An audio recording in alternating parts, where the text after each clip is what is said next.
Welcome to my YG channel. खेती किसानी और सिर्फ किसान की बातें।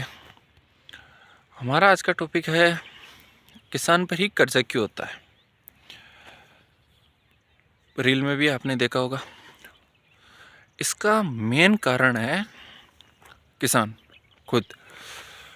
उसमें क्या होता है कि जैसे कि अपने को पानी के लिए अरेंजमेंट करना है। अब अपने पास 2 एकड़ ज़मीन है, यानी कि राजस्थान के देखें तो ढाई बीघा के होते हैं, तो 5 बीघा ज़मीन है। अब एक कुआं खोदो तो राजस्थान में कुआं खोदोगे तो लगभग पानी मिलेगा 70 फीट से ऊपर। 70 से 150 फीट तक कुएं होते हैं। पर फीट 15,000 लेके चलो तो कितने हुए। अब 100 फीट मान लो, कैलकुलेशन में आसानी होगी। 100 फीट का हो गया 15 लाख। 2 लाख रुपए इलेक्ट्रिसिटी मोटर वगैरह के हो गए 17 लाख। साथ में फेंसिंग वगैरह कराओगे तो उसमें 1 लाख का खर्चा हो गया 18 लाख। 18 लाख में गवर्नमेंट सब्सिडी अगर अपन निकाल भी लें 30%, ज़्यादा नहीं मानता मैं, 30% गवर्नमेंट सब्सिडी भी निकाल लें तो कितना बचेगा। 30% निकालोगे आप तो 3 लाख तो उधर से गया, और इधर मान लो आप 2 लाख, यानी कि 5 लाख की सब्सिडी मिल गई 18 लाख में। बाकी बचा 13 लाख। वो आप लोन करवा लो या फिर लोन पे से होगा ही नहीं, क्योंकि आपके पास 2 एकड़ ही है और उस पर लोन करेगा नहीं, कैसे भी नहीं होगा इतना।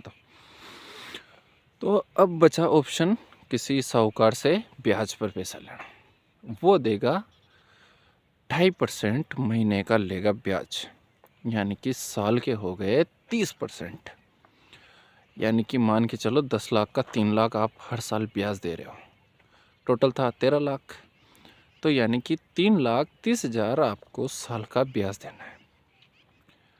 अब कैलकुलेशन लगाओगे कि आप ऐसी कौन सी फसल कर लोगे उस 2 एकड़ में कि 3.5 लाख ब्याज भी देना है, इलेक्ट्रिसिटी बिल भी देना है, साथ में उसका मूल भी देना है, अपना घर खर्च भी चलाना है।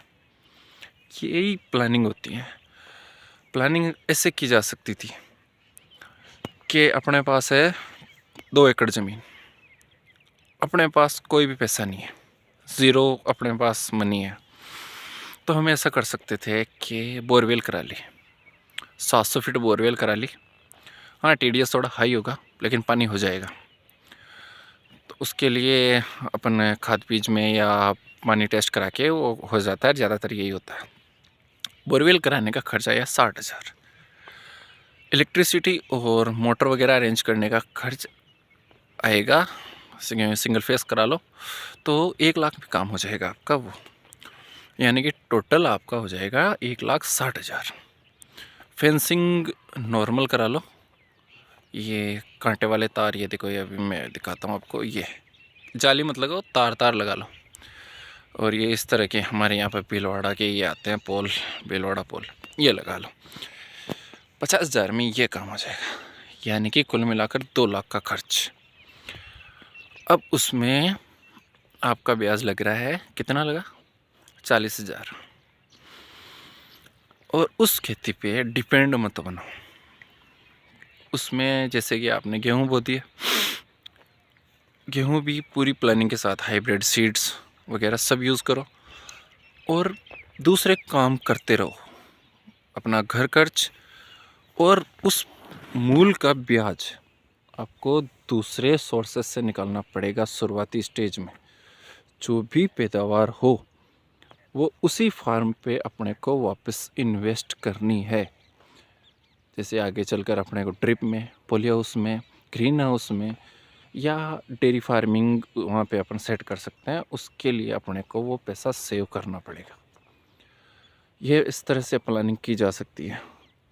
और ये अनुभव मेरा इसलिए है क्योंकि इसमें मेरे पिताजी ने पहले चोट खा चुके हैं और इसकी वजह से कई किसानों की ज़मीनें बिक जाती हैं ये सूदखोरों के चक्कर में। क्योंकि उनका ब्याज ऐसा होता है कि 6 महीने तक ब्याज बना, जैसे कि अपन ने देखा था 3 लाख और 30,000 ब्याज देना है, तो उसका हाफ कितना होगा, 1,65,000। 6 महीने होते ही उन पे भी इंटरेस्ट लगना स्टार्ट हो जाता है। 12 महीने नहीं, 6 महीने में ही ब्याज पे ब्याज लगना स्टार्ट हो जाता है। तो उन्हें कभी चुका ही नहीं सकता किसान, तो उसे आखिरी ऑप्शन यही बचता है कि वो सुसाइड कर ले। अब आगे हम अगली वीडियो में, या लंबी हो जाएगी तो अगली वीडियो में और भी मैं छोटे छोटे पार्ट में प्लानिंग करके बताएंगे कि किस तरह से प्लानिंग कर सकते हैं, कौन से सेक्टर फ़ायदेमंद है। तो ऐसी ही देसी रियल वीडियो देखिए, क्योंकि कोई भी ये जो यूट्यूबर बनते हैं पता नहीं कौन कौन से, वो सिर्फ आपको ऊपरी हिस्सा दिखाते हैं। जैसे कि हमने पोली हाउस में लिया 20 लाख का फ़ायदा, अरे उसमें खर्च कितना हुआ वो तो बताओ। किसान के पास जेब में होना भी तो चाहिए, क्या सभी लोन और ब्याज पे लेंगे, वो नहीं बताते। तो देखिए हमारी ऐसी ही वीडियो, और चैनल को सब्सक्राइब करो और लाइक करो वीडियो को और शेयर करो, ताकि हर किसी तक पहुँचे, क्योंकि हर कोई कर्जा लेके ही कर रहा है। मैं तो यही देख रहा हूँ, आज मेरे गांव में किसान होंगे, लगभग हर घर परिवार किसान ही है, उनकी हालत यही है। अपने पास भले ही 10 एकड़ ज़मीन पड़ी हो, लेकिन कर्म वो मजदूरी ही रहे हैं।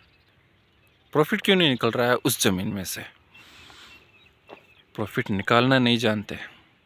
चलो मिलते हैं अगली वीडियो में, थैंक यू।